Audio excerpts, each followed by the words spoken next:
Hi everyone and welcome to day 10 of Rebuilding the Gates of Nehemiah. Today we are going to be looking at the Valley Gate, and we've heard of the Valley Gate before because as Nehemiah was assessing the damage done to the walls and the gates of Jerusalem, he also stood at the Valley Gate to assess. So we've spoken about the Valley Gate before, but we haven't prayed about repairing the Valley Gate before today. And I'm going to read Nehemiah 3 from verse 12. It says, "Next to him, Shallum the son of Haluesh, the official of half the district of Jerusalem, made repairs, he and his daughters. Hanun and the inhabitants of Zanoah repaired the Valley Gate.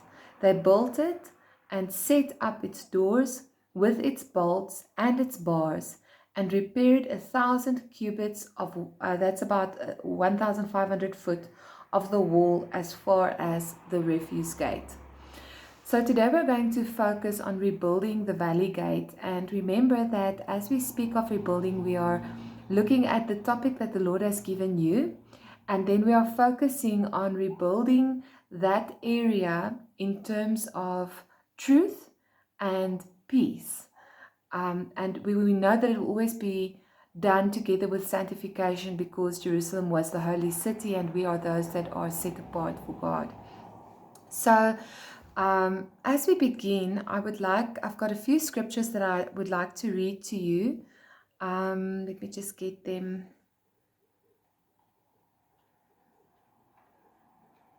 There we go. Now, we know that the Valley Gate has to do with the trials and the tribulations in our life.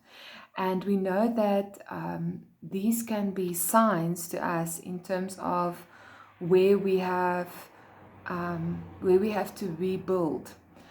But trials and tribulations have a certain function in our lives. And I want to read some scripture in this regard. It says in James 1 from verse 2, "Consider it nothing but joy, my brothers and sisters, whenever you fall into various trials. Be assured that the testing of your faith through experience produces endurance, leading to spiritual maturity and inner peace." I'm reading from the Amplified Version. Verse 4, "And let endurance have its perfect result, and do a thorough work, so that you may be perfect and completely developed in your faith, lacking nothing. If any of you lack wisdom to guide him through a decision or circumstance, he is to ask of our benevolent God, who gives to everyone generously and without rebuke or blame, and it will be given to him. But he must ask for wisdom in faith, without doubting God's willingness to help. For the one who doubts is like a billowing surge of the sea that is blown about and tossed by the wind." So let's say, for example, that the topic that you are working through in your life is I'm thinking now of myself. In this case, the Lord is speaking to me and has been speaking to me for quite some time regarding my mouth and the responsibility I have with what I say, and whether what I say is coming from my own heart or from His heart. So let's take that as an example and say that I am praying through the gates regarding that. Then that would mean that in the Valley Gate, I will ask myself, where have I experienced this in trials and tribulations in my life? Then I might find, okay, I have placed myself in situations where I spoke and it wasn't out of the heart of God, and this happened. Or in a trial time, God may tell me to be silent and say nothing, and I can't understand why. So in terms of what you are praying through, when you look at the Valley Gate that is being repaired, you're going to look very specifically at how you go through trials and tribulations in terms of the topic that you are praying through. So when I get in a difficult situation, when I go through difficult times, am I depending on my mouth and the power of my mouth, or am I depending on God and submitting to His will? Am I defending myself, or am I depending on Him to defend me? So that's just one example, so that you can understand what I mean when I say that we are praying for the restoration of this gate in terms of the topic that has been chosen. Having said that, there are a few things that we need to know regarding the valley gate. When we go through a difficult time, this word says that God will use it to our advantage. The word says everything that we go through in life, God will use. He will let everything work to the good of those who love Him. That doesn't mean that He wants us to go through difficult things, or that He causes us to go through difficult things. The Word of God says that the devil has come to kill, steal, and destroy, but God has come to give life, and life in abundance. That means that I believe that any pain that we experience, any sickness, yes, God will use it, but that doesn't mean that it was His plan for your life. It doesn't mean that that He made it happen just because He uses it for your good. And in the same way, when we go through difficult circumstances caused by the fact that there is sin in the world because of Adam and Eve who sinned, and the consequences of that on the earth, when we go through those things, God will use every trial and every tribulation to our benefit, to help us to build endurance. And then the next scripture that I want to read to you is Hebrews 12. I'm reading to you from verse 7. And this speaks about discipline. So I'm speaking about valley times, and the fact that in valley times, God can use our valley time to teach us endurance and to build our character and cause us to grow. Then if we look at Hebrews 12, it also speaks of discipline. A valley time can also be a time of discipline. So you must submit to correction. This is Hebrews 12 from verse 7. For the purpose of discipline, God is dealing with you as with sons. For what son is there whom his father does not discipline? Now, if you are exempt from correction and without discipline, in which all of God's children share, then you are illegitimate children and not sons at all. Moreover, we have had earthly fathers who disciplined us, and we submitted and respected them for training us. Shall we not much more willingly submit to the Father of spirits and live by learning from His discipline?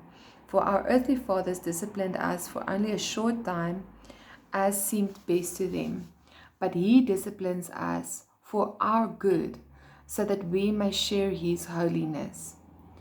For the time being, no discipline brings joy, but seems sad and painful.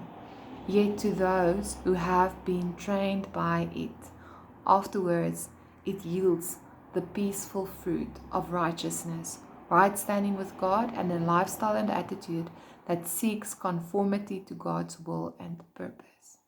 So if you are in a valley time, it can be that the Lord is going to use it to build endurance in your life, and therefore you should count it joy. God will also use that time to discipline you, or you can also be in a valley time because of discipline.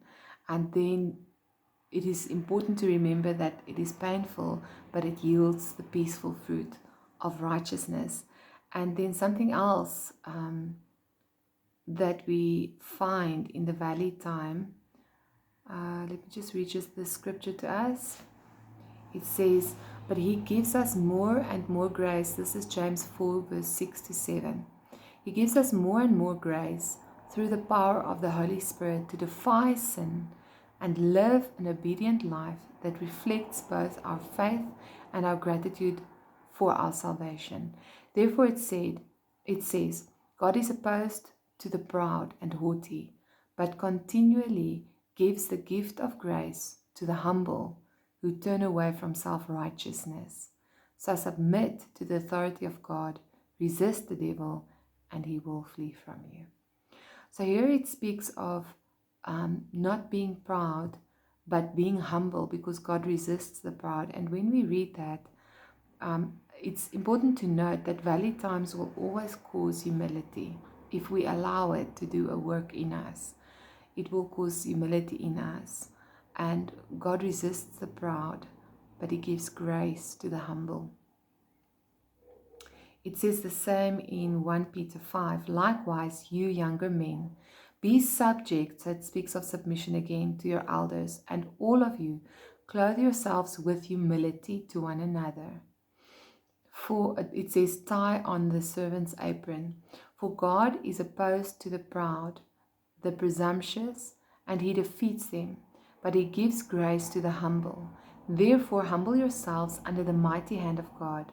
Set aside self-righteous pride, so that He may exalt you to a place of honor and in His service at the appropriate time, casting all your cares, all your anxiety, worry, and concerns once and for all on Him, for He cares about you. I know that as we go through a valley time, it's very difficult to count it joy and to focus on what we can take out of it. Here we learn that in a valley time we are disciplined, we are taught endurance, we are humbled, but all of those things only happen in a valley time when we choose to be trained by that valley.